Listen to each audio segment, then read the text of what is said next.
एक बार महाराज जी एक नदी के तट पर एक प्रसिद्ध एक उदाहरण है, हमने बहुत पहले कथा में कहा था, आज याद आया। एक बार एक नदी के तट पर एक संत रहते थे, कुटिया बना के रहते थे, किसी से मिलते नहीं थे, अपनी साधना करते थे।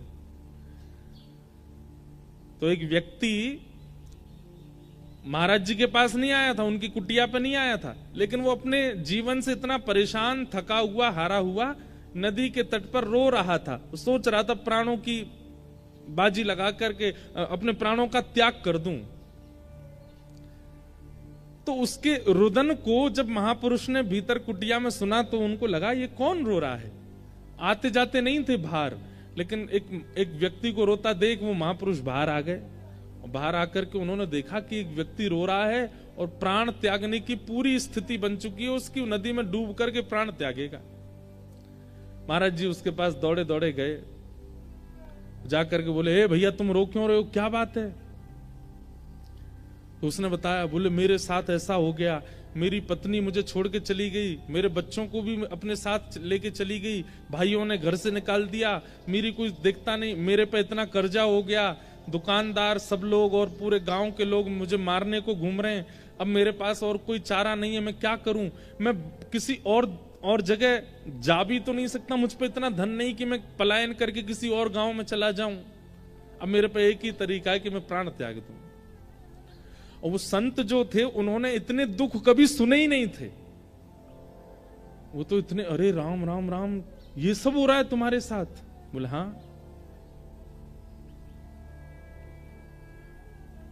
एक बात तो होती है कि जब सन्यास ग्रहण कर लेते हैं ना संत महापुरुष, उनको गृहस्थियों के दुख तो पता नहीं होते, और गृहस्थी इतने चतुर अपने दुख जा जा के बताते हैं उनको, हमारे साथ ऐसा चल रहा है, हमारे घर में ऐसा चल रहा है, हमारे जीवन में ऐसा चल रहा है। और बेचारे संत क्या करें, उन्होंने तो दुख देखा नहीं, तो वो कहते हैं सब ठीक हो जाएगा, हे ठाकुर जी इस पर कृपा करो, हे त्र्यंबकेश्वर भगवान इस पर, ये लो पुष्प ले जाओ, तुम घर में ये करो। वो बेचारे कुछ ना कुछ आशीर्वाद देते हैं।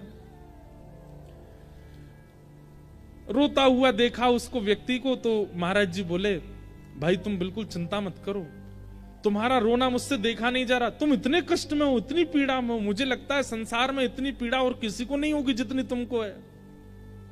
बोले वाले महात्मा बेचारे। तो उन्होंने क्या किया, अपनी जटा में से एक बाल तोड़ लिया और तोड़ के निकाल के उसको दिया, बोले ये लो रखो।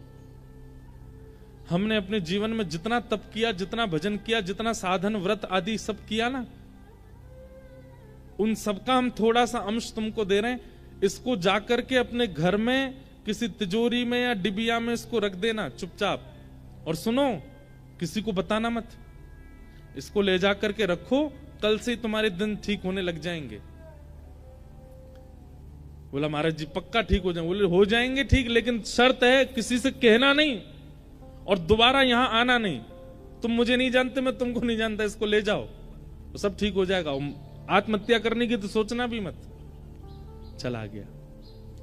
उसने जाकर के वो एक डिब्बी में रखा, अपनी अलमारी में जैसी रखा, संत के भजन का बल, अगले दिन से ही उसका काम जो था वो सुधरने लगा। धीरे धीरे उसकी सब सारे कर्जे पूरे होने लगे, पता नहीं कहां से धन आने लगा। जब देखा पत्नी ने कि पति सुधर गया, सब कुछ ठीक हो, तो पत्नी भी आ गई, बच्चों को भी ले आई।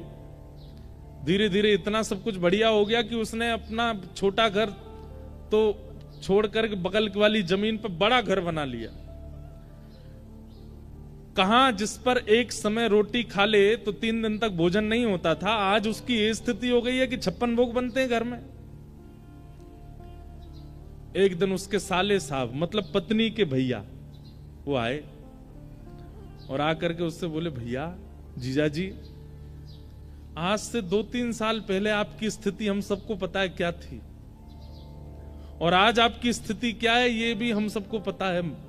ऐसा क्या किया आपने जो ये सब कुछ इतना हो गया। जीजा जी अदा में बैठे थे, हंस रहे थे। अरे अब क्या बताऊं तुमको, वो नदी है ना हमारे गांव में। बोले हाँ, वहां पे एक कुटिया है, उसमें एक महात्मा रहते हैं, उन्होंने अपने अंग का बाल तोड़ करके मुझको दे दिया और वही मैंने अपनी तिजोरी में रख लिया, उसी से सब कृपा हो रही है। लेकिन सुनो, तुम मत जाना वहां पर, मैंने तुमको बता दिया, और तुमको जितना चाहिए मुझसे ले लो, लेकिन तुम मत जाना। लेकिन किसी व्यक्ति को पता चल जाए कि भाई बिना कुछ किए, बिना जॉब किए, परिश्रम किए, किसी के बाल रखने मात्र से काम बनना है, कौन नहीं जाएगा। और आजकल के लोग तो ऐसे पे ही विश्वास करते हैं। और वो जो साला था वो पहुंच गया महाराज जी कुटिया पर रात में, और बाहर जाकर के पीट पीट के रोने लगा कुटिया। कोई संत बेचारे निकल के, अरे भैया तुम रो क्यों रहे हो, क्या हो गया, इतनी पीड़ा। संत हृदय नवनीत समाना, मक्खन जो होता है ना वो स्वयं नहीं पिघलता, लेकिन किसी बर्तन को गर्म करके मक्खन के पास रख दो तो मक्खन पिघलने लग जाता। ऐसे संत होते हैं, वो अपने ताप से नहीं पिघलते, दूसरे का ताप देख नहीं पाते। क्या बात है, तुम क्यों रो रहे हो? बोले ऐसे ऐसे मेरे तो कष्ट आ गया है, और भगवान आप मुझे अपना बाल दे दो। महात्मा बोले इसको किसने बताया? महात्मा भीतर कुटिया में चले गए। बोले मैं प्राण त्याग दूंगा बाहर ही, या तो मुझे बाल दीजिए, नहीं तो मैं अपनी आत्महत्या कर लूंगा, यहीं पर अपना शव गेड़ दूंगा। महात्मा बेचारे आए, बोले भैया यार तुम ऐसे मत करो। बोले नहीं, अपना बाल दे दीजिए बस। महात्मा ने एक जटा तोड़ के उसको दे दी। उसका भी दिन सुधरने लगा। उसने अपने 4-5 मित्रों को बता दिया, 4-5 मित्रों ने रिश्तेदारों को बता दिया, रिश्तेदारों ने गांव के गांव को बता दिया। अब तो ये स्थिति हो गई कि महाराज जी के पूरी कुटिया चारों तरफ से लोगों ने घेर ली। ना महाराज जी का भजन बन पा रहा था, ना श्रम, सब बस खटखटा में बाल दे दो। महाराज जी बोले भैया ये क्या तरीका। एक दिन महाराज जी सोचे रात हो गई है, अब मैं भाग जाता हूं। जैसे ही कुटिया से बाहर निकले तो क्या देखा, सब नदी किनारे ही सो रहे थे। अरे महाराज जी आ गए, महाराज जी आ गए, आओ आओ आओ। सब ने घेर लिया। पहले तो मांगने लगे, और जब बेचारे महाराज जी बहुत परेशान हो गए, एक आध रोआ तोड़ के दे दिया उन्होंने, और इतनी संख्या में भीड़ आ गई तो बेचारे महाराज जी जान बचा के भागे। लोगों ने घेर लिया और एक एक बाल स्वयं ही नोच के चले गए। बेचारे वो महात्मा बोले कितना बड़ा घनघोर अपराध हो गया हमसे कि एक को दे दिया, वो सब उसके पीछे। भैया श्रीमद् भागवत जी कहती हैं कि महापुरुष से कभी मांगना नहीं चाहिए, कभी कुछ मत मांगो, क्योंकि वो आपके सामने उपस्थित होकर अपने दर्शन दे रहा है। ये सबसे बड़ी चीज वो दे रहा है, इसके आगे और कुछ मांगना ही नहीं चाहिए। वो आपके सामने उपस्थित हैं, आप अपने नेत्रों से उनको देख पा रहे हो। उसी वायुमंडल में आप खड़े हो, जो वायु उनको स्पर्श कर रही है वही आपको स्पर्श कर रही है। इतना अगर प्राप्त हो रहा है तो ये परिपूर्ण है, इसके आगे कोई इच्छा मत रखो। किम पुनर्दर्शन स्पर्श पाद शौचासनादि भी।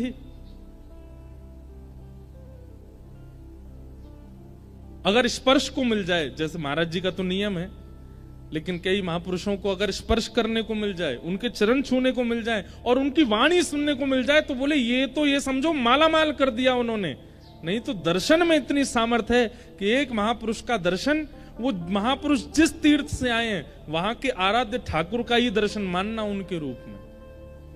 मान लीजिए हमारे दत्त दास महाराज जी वृंदावन आते हैं तो इनके रूप में त्र्यंबक भगवान ही आए हैं, दत्त भगवान ही आए हैं। और हमारे वृंदावन के कोई महापुरुष यदि दत्त धाम आ जाएं तो यही सोचना चाहिए साक्षात राधारमन लाल ही पधारे हैं, श्री राधा वल्लभ लाल जी इनके रूप में पधारे हैं। हमको मत मान लेना उस रूप में, हम तो भैया बालक हैं। कोई महापुरुष आवे तो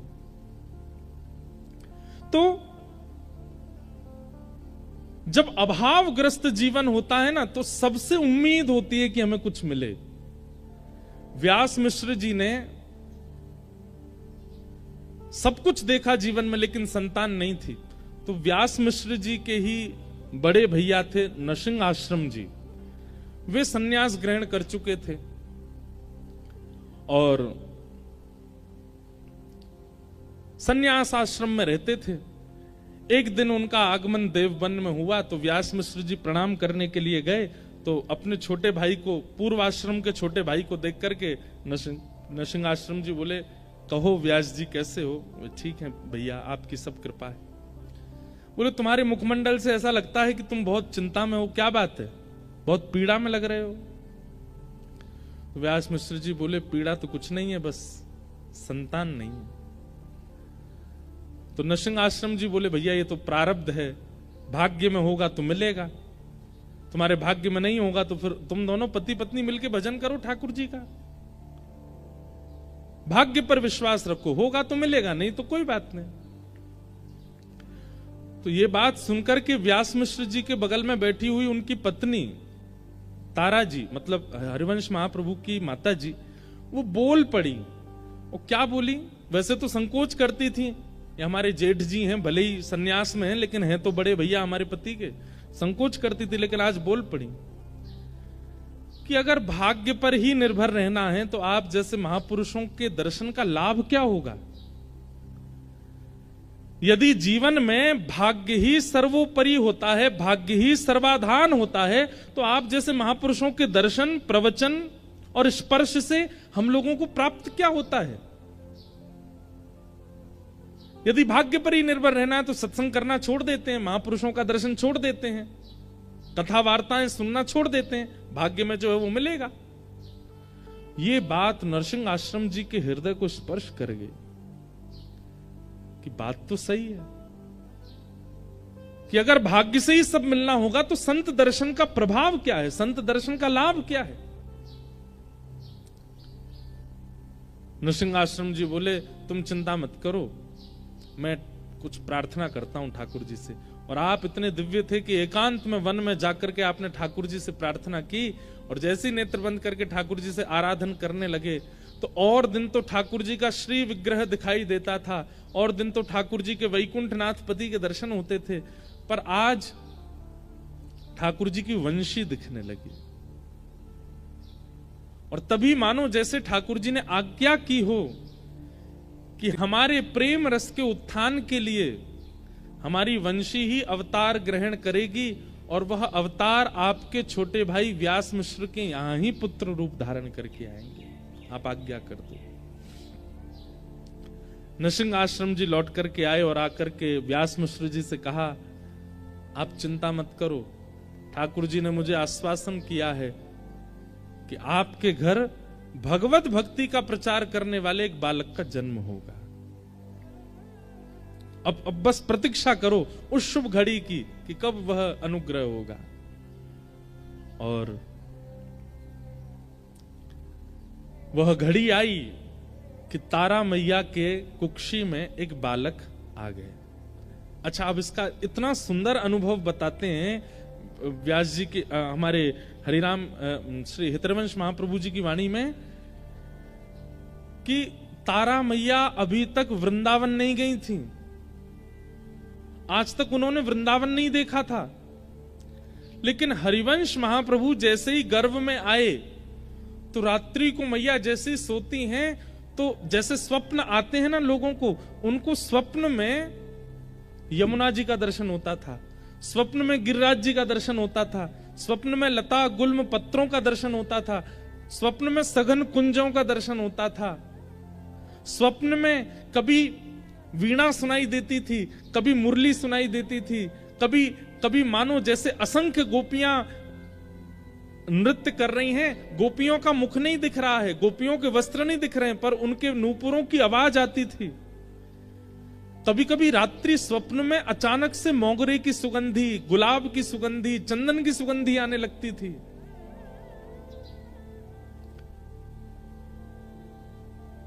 और इन सब स्वप्नों को देख करके वे जैसे उठ के बैठती थी तो उनके मुख से पहला शब्द निकलता था, श्री वृंदावन।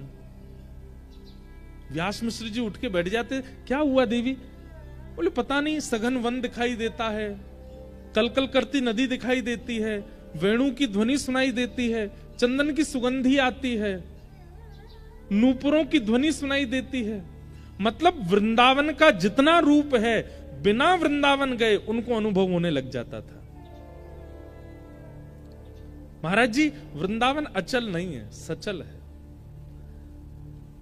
अगर कृपा हुई ना तो इन 7 दिनों में यहां श्रवण करने वाले श्रोताओं को भी दत्त धाम में वृंदावन का अनुभव होने लग जाएगा। श्री गोदावरी जी में यमुना जी दिखने लग जाएंगी, यहां के आसपास के वन्य क्षेत्र में गिरिराज जी का दर्शन हो जाएगा, और ज्यादा नहीं कहूं तो श्री दत्त भगवान में हमारे बिहारी जी दिखने लग जाएंगे। अगर वृंदावन पूर्ण रूपेण आपके चित्त में वायु से, प्रकाश से, वाणी से प्रविष्ट हो गया, तो आप जहां बैठे हो वहीं वृंदावन प्रकट होने लग जाएगा। वृंदावन अचल कोई स्थान नहीं है, सचल है वृंदावन। और इस बात का प्रमाण व्यास मिश्र जी की पत्नी तारा मैया, श्री हितरवंश महाप्रभु की माता जी, उनको वृंदावन का अनुभव होने लगा। और इसका प्रमाण आप कहेंगे कि इतनी प्राचीन कथा सुना रहे हो महाराज जी, अब किसी को नहीं हुआ होगा। अरे अभी कुछ वर्षों पूर्व इस भारत भूमि को सौभाग्य प्राप्त हुआ राधा बाबा महाराज, जो कि गोरखपुर में विराजते थे। गीता प्रेस की स्थापना करने वाले पूज्य श्री भाई जी और श्री राधा बाबा महाराज दोनों एक दूसरे के संग विराजते थे गोरखपुर में। तो जिन श्री राधा बाबा महाराज की हम चर्चा कर रहे हैं, वे कभी वृंदावन आए ही नहीं महाराज जी, कभी वृंदावन नहीं गए। लेकिन वृंदावन की एक एक वस्तु का वर्णन उन्होंने अपनी ग्रंथों में किया। वृंदावन की रज की महिमा, वृंदावन की यमुना जी की महिमा, ब्रजवासियों की महिमा, वृंदावन के दर्शन की महिमा, वृंदावन के मौसम की महिमा, गिरिराज जी की महिमा, परिक्रमा की महिमा, वृक्षों की महिमा, कुंज निकुंजों की महिमा। अरे कहां तक कहें, वे गोरखपुर में बैठे बैठे पूरे वृंदावन का नक्शा बना देते थे और कहते थे यहां पे ये मंदिर है, यहां पे ऐसा है, यहां पे ऐसा। कभी वृंदावन नहीं आए। किसी ने उनसे कहा बाबा आप वृंदावन क्यों नहीं जाते? बोले मैं अगर वृंदावन गए तो वापस नहीं आ पाऊंगा, इसलिए वृंदावन गए ही नहीं। वृंदावन सचल है, अचल नहीं है। और वृंदावन कोई स्थान नहीं है, वृंदावन कोई गांव नहीं है, वृंदावन कोई भूमि नहीं है। श्री राधा कृष्ण दोनों का प्रेम हृदय ही श्री वृंदावन है, वो विचरण करता रहता है। अनेक कथाओं का, अनेक अनुष्ठानों का अनेक फल होता है। आप गायत्री अनुष्ठान करेंगे उसका फल अलग है, भागवत कथा सुनेंगे उसका फल अलग है, यहां रह करके आप पुरुषण करेंगे उसका फल अलग है। लेकिन 7 दिन तक वृंदावन रस चर्चा का केवल एक ही फल है, चित्त में प्रेम का उद्दीपन होना, प्रेम प्रकट होना, क्योंकि वृंदावन केवल प्रेम देता है और कुछ नहीं। तारा मैया को उस प्रेम का अनुभव हो रहा था, मानो जैसे रोम रोम कहता हो चलो वृंदावन, चलो वृंदावन, चलो वृंदावन। और कुछ महीने हुए थे गर्भ में बालक को कि तारा मैया अब व्यास मिश्र जी से कहती हैं कि मुझे वृंदावन ले चलो, मुझे वृंदावन ले चलो। उस काल में इतनी व्यवस्थाएं तो थी नहीं। तो एक दिन व्यास मिश्र जी ने योजना बनाई और जो बादशाह जिसके यहां व्यास मिश्र जी सब अपनी क्रियाएं करते थे, उसको जाके कहा हमें कुछ दिन का अवकाश दीजिए, पत्नी को लेकर वृंदावन जाना है।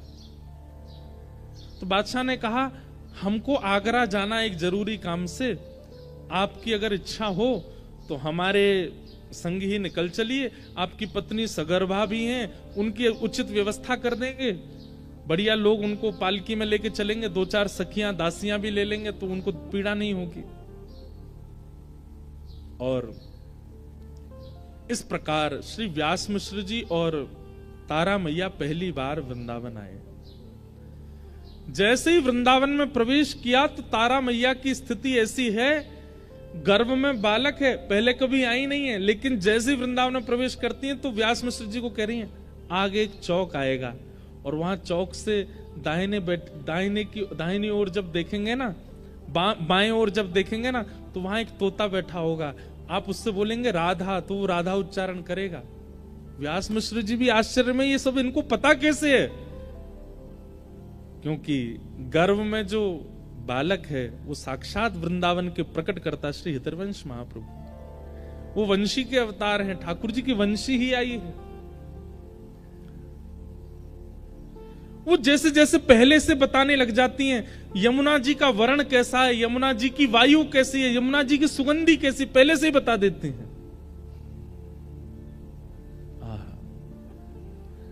वृंदावन में निवास किया, वृंदावन में, तब वृंदावन में मंदिर नहीं थे, तब वृंदावन में ज्यादा स्थान नहीं थे भ्रमण के, वृंदावन सघन वन हुआ करता था, और उस सघन वन में बड़े बड़े संत महापुरुष ऋषिजन जाकर के केवल भजन करते थे, कुटिया बना करके, और उनकी भजन स्थली पर ही ठाकुर जी का कुछ ना कुछ अनुभव हो जाता था। कभी पीताम्बरी दिख जाती थी, कभी कोई नूपुर मिल जाता था, कभी कोई कंठ की माला मिल जाती थी, कभी मोरपिच्छ मिल जाता था, ऐसे अनुभव होते थे बस वृंदावन में, और कुछ नहीं है।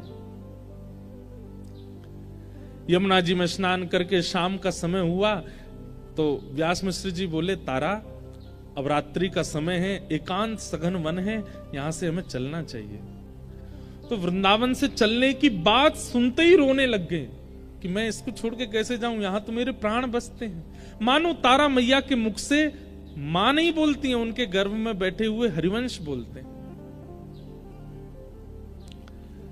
लेकिन व्यवस्थाएं वहां थी नहीं कुछ भी रात में रुकने की, तो निकलना पड़ा।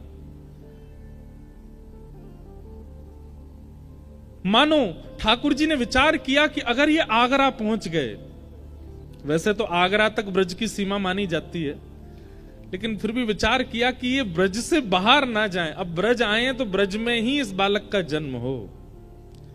तो वृंदावन से थोड़ी दूरी पर मथुरा पार करने के बाद आगरा के मार्ग पर एक स्थान है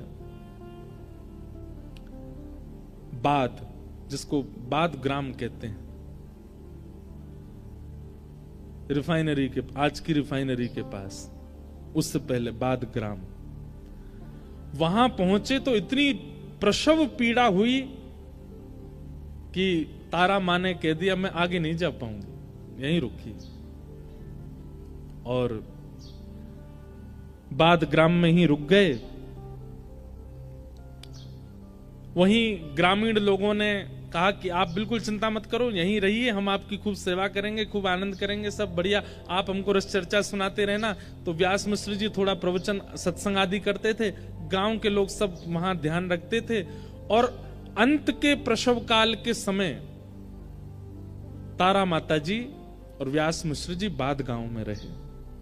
और वैशाख शुक्ल एकादशी की पावन तिथि पर श्री ब्रजमंडल के बाद ग्राम में तारा मैया की कोख से श्री राधा वल्लभ लाल जी को वृंदावन में विराजमान करने वाले श्री हितरवंश महाप्रभु का प्रादुर्भाव। बोलो हितरवंश महाप्रभु की जय। महाप्रभु जी का जन्म हुआ। पूरे ब्रजमंडल में ऐसी आनंद की उमंग हो गई, मानो पता नहीं कैसे गांव के लोगों को इतना उत्साह होने लगा, सब उत्सव मनाने लगे, सबको ऐसा उत्सव जैसा होने लगा जैसे ठाकुर जी के प्रादुर्भाव पर उत्सव हुआ, वैसा उत्सव होने लगा।